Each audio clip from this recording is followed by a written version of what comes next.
Assalamualaikum. Welcome to Cricket Room. I hope you all are doing well. Peshawar Zalmi मुसलसल अपना दूसरा match हार गई है, वो भी कराची किंग्स से आज हारी है। और सब एक्सपेक्ट नहीं कर रहे थे कि कराची किंग्स इस तरह आकर बिल्कुल आउट प्लेड कर देगी, और ऐसा ही देखने को मिला। कराची किंग्स ने बहुत बेहतरीन क्रिकेट खेली फ्रॉम द बॉल वन, और ऐसा लगा कि आज किंग्स ठान कर आए कि चाहे कुछ भी हो जाए, हमने हर हाल में मैच जीतना है।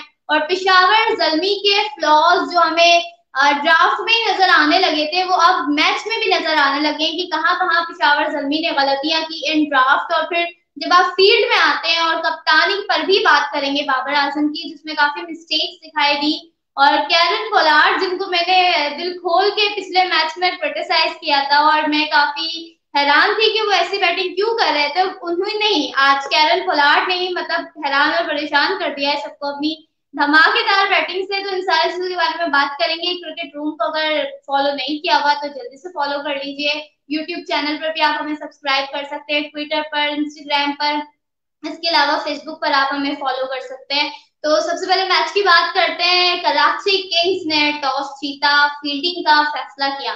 पेशावर ज़ल्मी बैटिंग के लिए एक तरह से आई तो बड़ी ताज्जुब की बात थी कि शुएब मलिक से नहीं बॉल करवाई गई, और इसे बहुत स्मार्ट बोलेंगे, स्मार्ट मूव बोलेंगे, ब्रिलियंट मूव बोलेंगे शान मसूद की जानिब से, कि बेहतरीन कप्तानी की आज शान मसूद ने। अब शुएब मलिक, जिनका किसी ने सोचा नहीं था कि वो आएंगे और पहली ही बॉल पर साइम अयूब को आउट कर देंगे। वो साइम अयूब जो कि बहुत इंपॉर्टेंट प्लेयर हैं पेशावर ज़ल्मी के, उनका काम है hitting from the ball one, और उन्हें बॉल वन पे ही शुएब मलिक ने चलता किया। तो मेरे ख्याल से गेम वहीं बन गई थी। और फिर उसके बाद हमने देखा कोई भी बैटर कंट्रीब्यूट कर ही नहीं पाया बड़े नंबर्स में, सिवाय बाबर आजम के। बाबर आजम को द वन जिसने 72 रन की इनिंग खेली, और वो फिर से एक लूजिंग कॉज में चली गई है। ऐसा लग रहा है कि बाबर आजम 50 किए जा रहे हैं, और वो सारे 50 जो है वो लूजिंग कॉज में जा रहे हैं बिकॉज ऑफ हिज टीम। और अब तो वो खुद कप्तान भी है, तो अब कप्तानी पर भी उन्हीं के ऊपर मलबा आता है। आगे जाके सारी चीजों के बारे में बात तो करेंगे, लेकिन पेशावर ज़ल्मी की बैटिंग, जिससे बहुत ओवर हाइप किया हुआ था और जिसके बारे में बहुत बात हो रही थी कि पेशावर ज़ल्मी की बैटिंग बहुत लंबे नंबर तक है और ये बड़े बड़े टारगेट्स देंगे, अगर इनकी बॉलिंग वीक भी है तो बैटिंग से कवर अप हो जाएगा, लेकिन ऐसा हुआ नहीं। जहां पिच हमें ऐसा लगा कि थोड़ी सी मुश्किल है जब पेशावर बैटिंग कर रहा था, और ऐसा लगा कि पिच थोड़ी सी डिफिकल्ट है, बिकॉज हमने देखा शुएब मलिक की बॉलिंग को, हमने मीर हमजा ने बड़ी कमाल की बॉलिंग करवाई है, Hasan Ali is back right now. तो ऐसा लग रहा था कि कराची किंग्स का ही दिन है जब वो बॉलिंग करवा रहे थे। फिर जब वो बैटिंग के लिए आए, 155 का टारगेट दिया था, ज्यादा टारगेट भी नहीं था।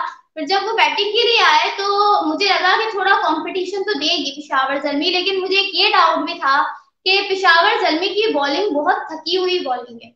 मैं ये बात बोलती हूँ तो शायद कुछ लोग एक्सेप्ट नहीं करते, खासतौर पर उनकी जो कल्ट फैन फॉलोइंग है वो इस बात को एक्सेप्ट नहीं करते हैं, बिकॉज लास्ट मैच में भी पेशावर ने जो है वो विकेट्स निकाल ली थी, तो दे थॉट के पेशावर की बॉलिंग अच्छी है। लेकिन ये एक हकीकत है, तल्ख हकीकत कह लें, कि पेशावर ज़ल्मी की जो बॉलिंग है वो इस पूरे जितनी भी टीम्स हैं अभी पाकिस्तान सुपर लीग की, उन सब में सबसे खराब और थकी हुई बॉलिंग है। ये बात मैं अभी बोल रही हूँ आपको, आगे जाकर जब इंक्लूजन होंगे तो वो हमें देखने को मिलेगा, क्योंकि इन्होंने आप जिशान को देखे, अंडर 19 के प्लेयर हैं, लेकिन अगर आप उनकी परफॉर्मेंस अंडर 19 वर्ल्ड कप में ही देख लेते तो उसमें भी जिशान ने कुछ खास नहीं किया। बस वो एक एशिया कप था जिसमें जिशान में एक अच्छा लगा था कि हाँ देख के कि एक अच्छा बॉलर आया है, हाइट का फायदा उठा सकता है, लेकिन उसके बाद मोहम्मद जिशान ने बहुत डिसअपॉइंट किया। आज भी वो 48 रन जो है वो तकरीबन उन्होंने दिए हैं, तो वो चीज मुझे दिख रही है कि मोहम्मद जिशान का इंक्लूजन कहीं ना कहीं पेशावर ज़ल्मी को परेशान करेगा।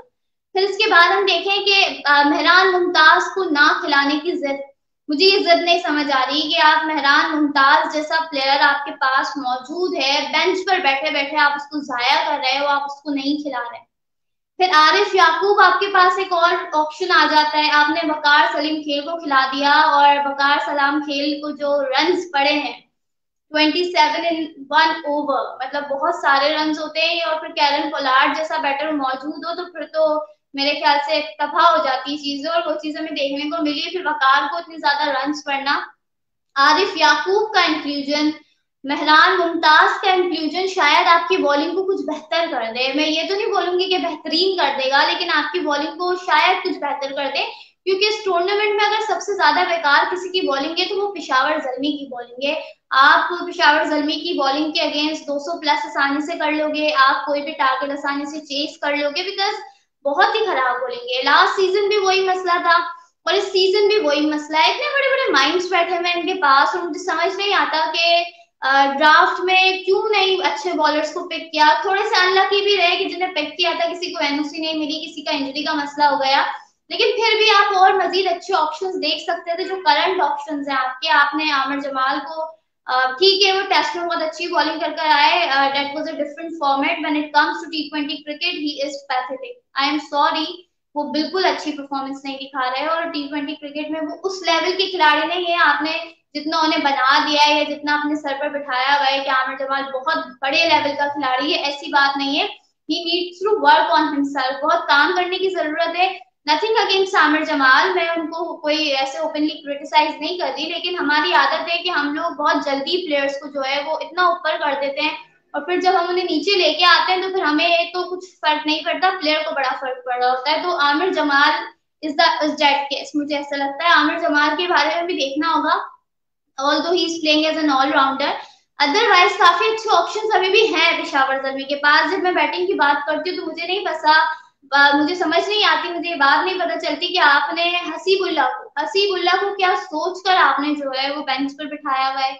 हसीबुल्ला का आप करियर जाया कर रहे हो, उसे डिस्ट्रॉय कर रहे हो, क्या कर रहे हो? मतलब हसीबुल्ला को तो खेलना ही चाहिए। You have seen TKC, no doubt he is a wonderful player, लेकिन आप हसीबुल्ला को एक आध मैच में चांस दे सकते हो, आप उसको ट्राई कर सकते हो, वो अच्छा करेगा, वो नंबर 4 पर अच्छा कर सकता है, लेकिन आप हसीबुल्ला को भी ट्राई नहीं कर रहे हो। पेशावर जल्मी को चेंजेस करने होंगे इससे पहले कि मामला खराब हो जाएं। Already they are at the bottom right now, last पर है पेशावर जल्मी और बाबर आजम ने भी कप्तानी कोई खास अच्छी इंप्रेसिव की नहीं है। ठीक है, एक तो टीम अच्छी नहीं मिली हुई, लेकिन दैट डजंट मीन कि आप जो है वो कप्तानी भी अच्छी नहीं करो। कप्तानी अच्छी करनी पड़ती है आपको, लेकिन बाबर आजम ने इतनी अच्छी कप्तानी नहीं की। इतना अच्छा दिन था बाबर आजम के लिए आज, आज उन्होंने 10,000 टी20 रन कंप्लीट किए थे, बट अनफॉर्चुनेटली वो भी जाया हो गया दिन, क्योंकि उनकी टीम हार गई और टीम हारी है तो अब उस चीज को इतना ओपनली सेलिब्रेट भी नहीं कर सकते हैं, बिकॉज 2 मैचेस पेशावर जल्मी ने खेले और 2 के 2 वो हार गए हैं। और कराची किंग्स को तो लोग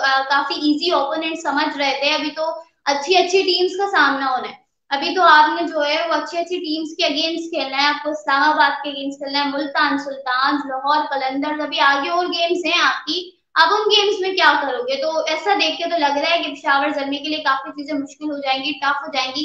कराची ने अच्छा कंपटीशन दिया है, लेकिन स्टिल कराची को इस परफॉर्मेंस को आगे मजीद कंटिन्यू करना होगा, अच्छी परफॉर्मेंस मजीद दिखानी होगी, बिकॉज आगे टीम्स जो है ना they are playing wonderful cricket. कल थोड़ा इंटरनेट का इशू था जिसके बायस जो है वो अच्छा से रिव्यू नहीं हो सका, लेकिन कल का गेम भी बहुत इंटरेस्टिंग था between Multan sultan and Islamabad United. Islamabad ने जो फाइट की है और फिर कुछ गलतियां भी की है जिसकी वजह से वो मैच हार गए, वरना कल अच्छा खासा वो मुल्तान को हरा देते। मुल्तान ने इतना कोई आसान टारगेट लास्ट ओवर में आकर हासिल किया है। पिच बॉलिंग फ्रेंडली थी, नो डाउट ऑफ इट, लेकिन फिर भी मुल्तान सुल्तान जो है वो कल हार जाते हैं। लेकिन शादाब की खुद की खराब बॉलिंग, शादाब की खराब कप्तानी, इमाद वसीम की पुअर फील्डिंग, उसकी वजह से इस्लामाबाद मैच हार गया। अदरवाइज वो जीत जाते हो काफी अच्छा होता, लेकिन बहुत इंटरेस्टिंग कंटेस्ट हो रहे हैं पाकिस्तान सुपर लीग के, और इंटरेस्टिंग मैचेस को हम और इंटरेस्टिंग बनाते हैं आपके साथ रिव्यूज शेयर करके, और काफी अच्छा लगता है कि आप लोग जो है वो नीचे कमेंट्स भी करते हैं, और अगर नहीं करते तो कमेंट्स किया करें ताकि एक अच्छी कॉन्वर्जेशन बनेगी। रबिया शेख कह रही है, सही कह रही हो तुम, बाबर को कहो स्पिनर लेकर आया। बिल्कुल रबिया, दैट्स ट्रू कि बाबर को स्पिनर्स ऐड करने होंगे और क्वालिटी स्पिनर्स ऐड करने होंगे, that is more important. Mehran Mumtaz का पेशावर जल्मी में खेलना बहुत इम्पोर्टेंट है।